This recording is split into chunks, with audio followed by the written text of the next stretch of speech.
Hi everyone, welcome to my next video. I'm going to talk more about being the parent of an estranged child, adult child rather. Because what I have viewed as what seems to be what's called an epidemic, I'm wondering more if it's a matter of, I didn't like my parents either, so I'll join the crowd and I'll call them toxic too. Because I believe that that is what's happening in many cases, although not all, because there are many parents who were entirely unfit to be parents. I get that. And for any adult children who have separated themselves from those types of parents, you have done the right thing. You are protecting not only yourself, but your family. And I get it. But this video is directed towards those parents of adult children who are still reeling from confusion in terms of, gee, what did I do to get this cold treatment and sudden relationship that ended? And a lot of us, myself included, have often received comments, such as I have on my channel, which I've deleted, is, gee, we're not reflecting on ourselves and what we did wrong. And because we're clueless, there must be something wrong with us. And no wonder your kids want nothing to do with you. And that is such a sad and twisted mindset. And I think it's becoming more prevalent. And it's supportive of the adult children in a very ignorant way. And what I mean by this is, who said these kids were perfect? Anyway, and for those of you who have raised children, I'm sure you remember well those trying times when our children pushed our limits and stressed us out and kept us up at night worrying where they were as teenagers, made us angry, all of those things. But we persevered. We loved them. We put band-aids on their scraped knees, took them to the doctor when they were sick, and we did our best. But we're people too. And if our best wasn't good enough, according to our adult children, then perhaps we're better off having them decided to be estranged. And that's how I feel. Because to this day, I have no idea what my daughter takes issue with, other than my firm belief that I just don't measure up to her standards. And that's fine with me because I love who I am. And I love my standards. And if she has different standards, then so be it. I'm happy that she has decided what her standards are. However, I'm going to refer back to how I treated my own parents, who, if you've read my memoir, they certainly had their issues. My mother in particular. My father was very passive at times with an explosive temper, and he could be violent. He never was physically abusive to me or my brother Tom, but he was very violent towards my brother David. And as my brother David grew up, he became violent to my father. And I'm surprised that neither one of them survived how they treated each other over the years. But what I'm trying to convey here is that I see a lack of compassion in today's world. And I see it in particular from what I'm seeing about these adult estranged children. And again, I'm speaking about estranged children who are deeming their parents toxic, but in a way that their parents just did not add up to their expectations. Well, what I'd like to ask those adult children was, or is, do you think your behavior added up to our expectations? But we loved you anyway. We did our best. And even when we failed in doing our best, who deserves being treated as if we no longer exist?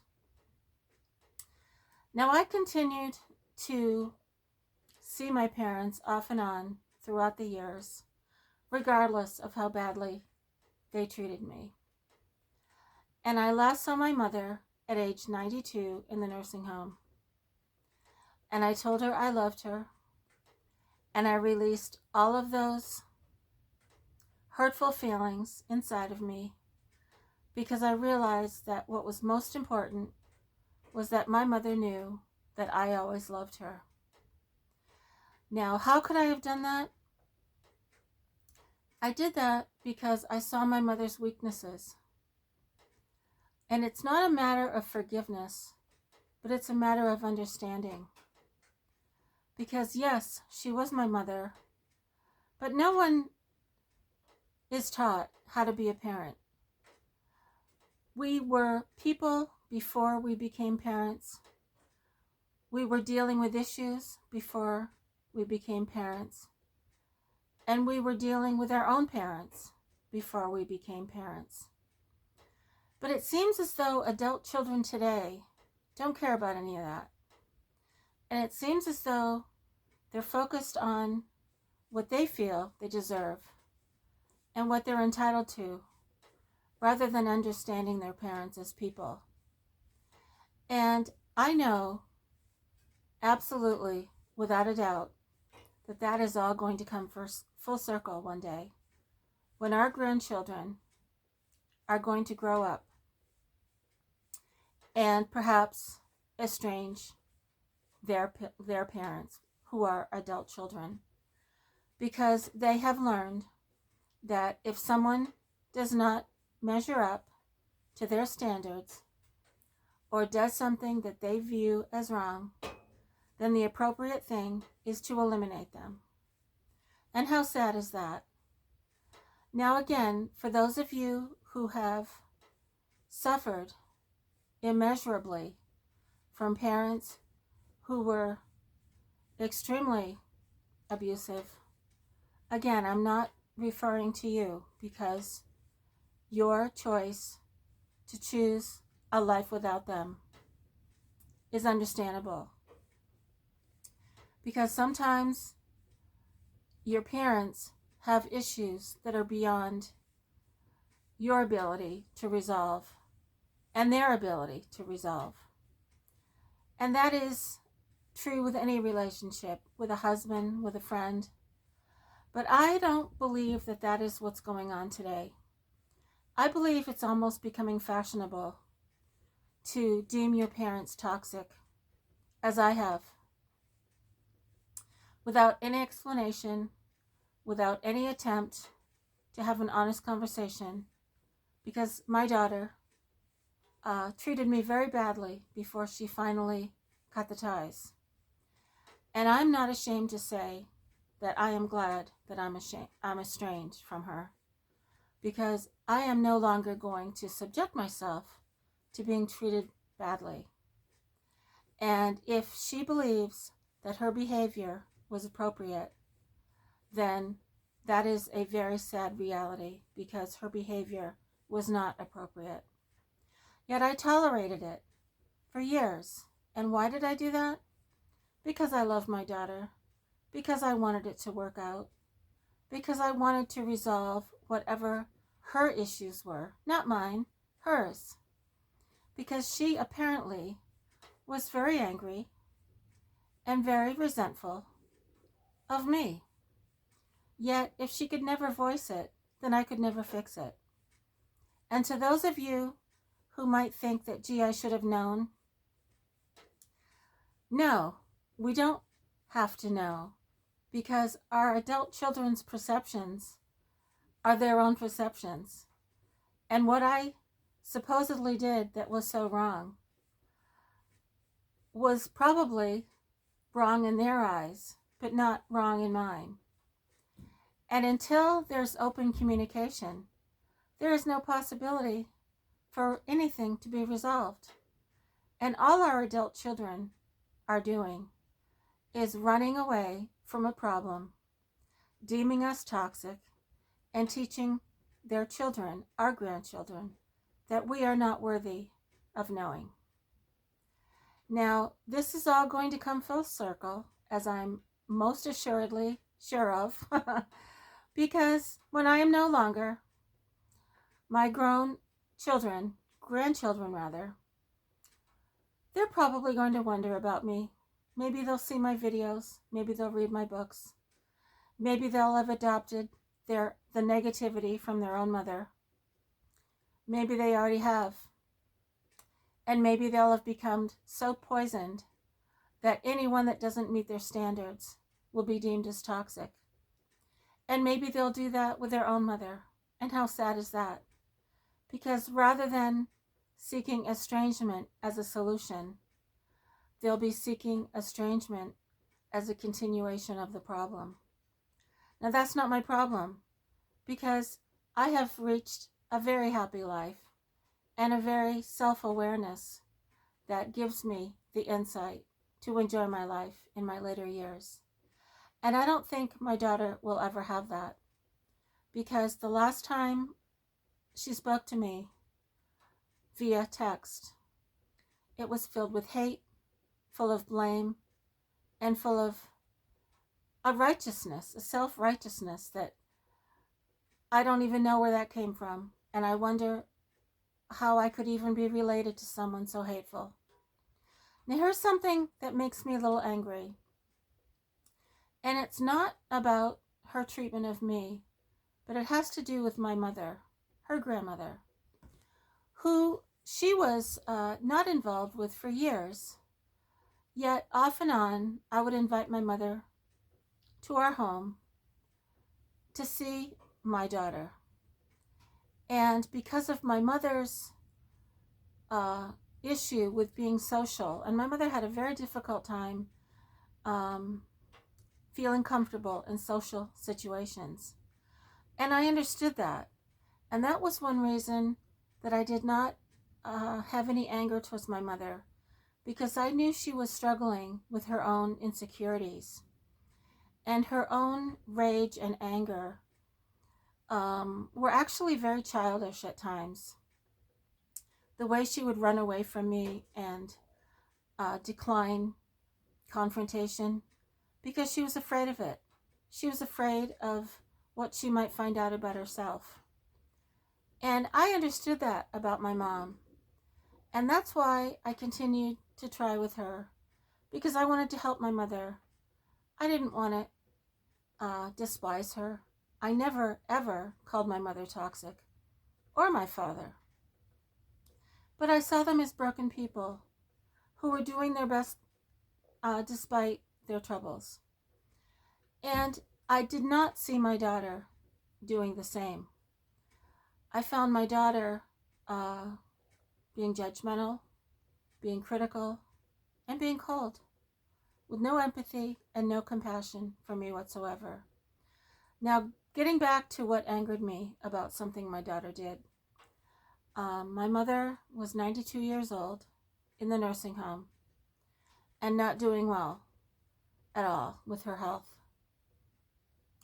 And I was outraged to learn later from my friend Peter, that my daughter had not once visited my mother in the nursing home.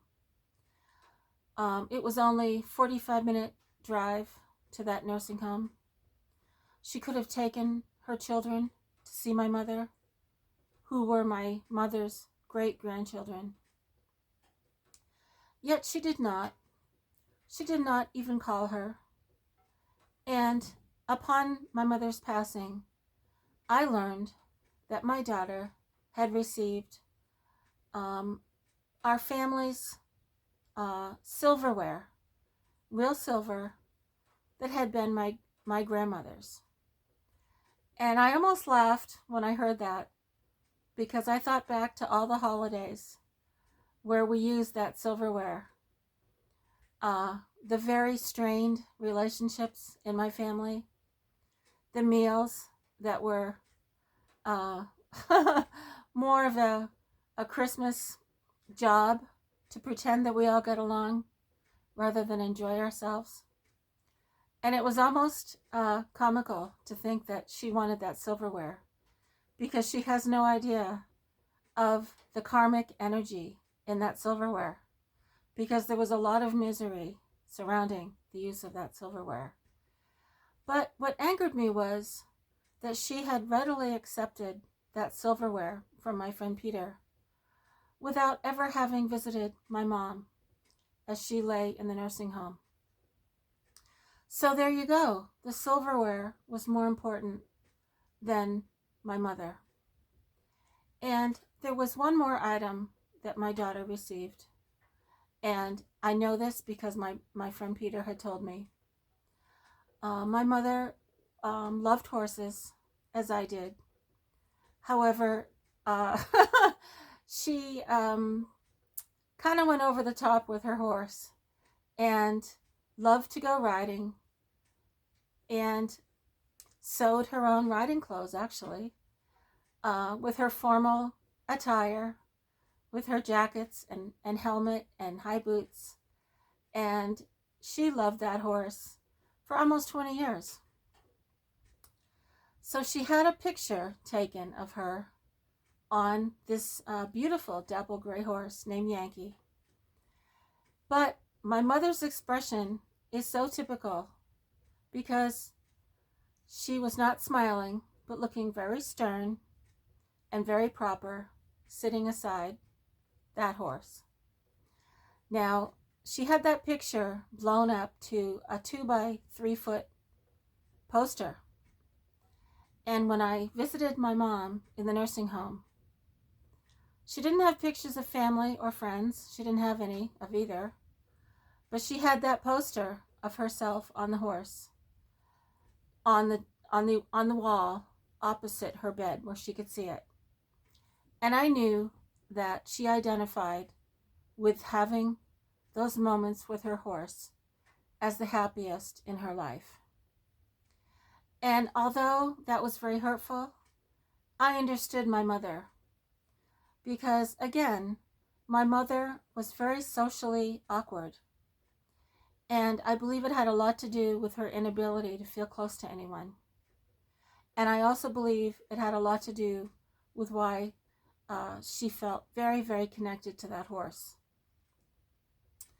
And I don't mean that in a judgmental or critical way, but that was her comfort, that horse. Now, after her passing, I learned from my friend Peter that along with the silverware, she wanted that poster of my mother on her horse. And I'll tell you why that angered me. It angered me because my daughter never asked me about my grandmother's love for that horse, anything about the horse, where she rode, how she sewed her clothes, anything. All she wanted was the superficial reflection of who my mother was rather than who my mother truly was. Because when you look at that picture, you see a very regal, stern lady on a beautiful dapple gray horse with all the fancy clothes, the jacket, the breeches, the boots. But you don't see my mother for who she truly was. And I believe that picture is a facade. And my daughter can proudly show that to anyone that she'd like to as her great-grandmother, missing the point of who my mother truly was. And this is why it angers me. It angers me because my daughter never asked me about my mom. She never asked me about who my mother really was, who her hopes and dreams were, why she loved to go riding, anything about her personality, and nothing. Yet the silverware and the photo the poster, was all she wanted. Now, I hope this makes sense to some of you, because I don't think this world is going in a better place at all. I think it's going in a very superficial fashion and a very shallow-minded mindset, because apparently that's all my mother ever meant to my daughter. And that angers me when I even think about it. I was asked if I wanted the silverware, and I said no. I was asked if I wanted that poster, and I said no. Reason being, every time if I had looked at that poster, it would have made me incredibly sad, because I would have seen and been reminded of who my mom really was. She was not that happy, wiggle-leggy lady on that horse. She had found solace and comfort being with that horse, because she could not find that anywhere else, even with her own family. And my daughter will never know that, because she never asked. She never wanted to get to know my mother. She had every opportunity to visit her in later years as an adult. Even when she estranged herself from me back in, 2019, 2018. And my mother had been still in her condo at that time, still with the same phone number, all within an hour's drive for my daughter to visit. And yes, that angers me that my daughter never bothered. Now, how that would have gone over, I don't know. But that's the difference between myself and my daughter, because I'm glad I'm estranged from someone that is that cold. And I'm going to write in my book all about this, but I don't resent my daughter. I don't despise my daughter, but I'm not sure I really love her either. And that is a very tough thing to say, because she's not the person I thought she was. And I'm sad that she turned out to be this way. And even though she's extremely successful and very wealthy, that's not success to me. Success to me is to have a good heart and an open mind. And she has decided not to. And that to me is not a successful person. So, to all of you estranged adult children out there, if you see this video, this is not a personal judgment with any of you, because obviously I don't know any of you. But maybe it would give you a moment to think back in terms of why you're calling your parents toxic, and why you've decided to become estranged from them. And again, if they were violent, terribly cruel, and beyond what you feel you can reconcile with, I get that. I really do. But if you've read my book, you'll see that even though my parents were beyond my ability to help, I still loved them. I still went back to visit them, and I still tried to connect to them, because I didn't take it as an attack on me. I saw them as people who were struggling with their own issues. So please comment and feel free to let me know what you think of this video. But I see this as a very sad trend. But it's going to come back to them, because our grandchildren are going to grow up and wonder, what the hell? Why were my parents so darn cold and so darn judgmental?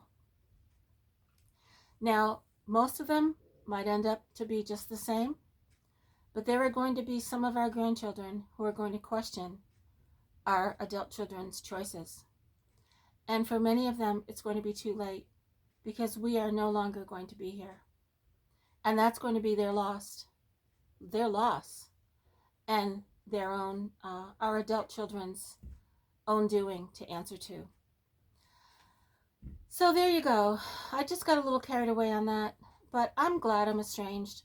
I don't want any more drama. I don't want any more pain. I don't have to explain myself. I've already tried. I was not listened to. I was not given the opportunity even. And so the door is closed. I'm enjoying my life. And I hope you are too, for any estranged parents out there. Please know that you deserve your life, and especially in our later years. Please pursue all the things that bring you joy, especially with this holiday season coming up. Don't feel sad. Don't feel guilty. Please know that you deserve to do everything for yourself because you deserve it. Thanks so much, everyone. And please let me know if you'd like me to talk more about this topic, because I certainly can. Thank you so much. Take care.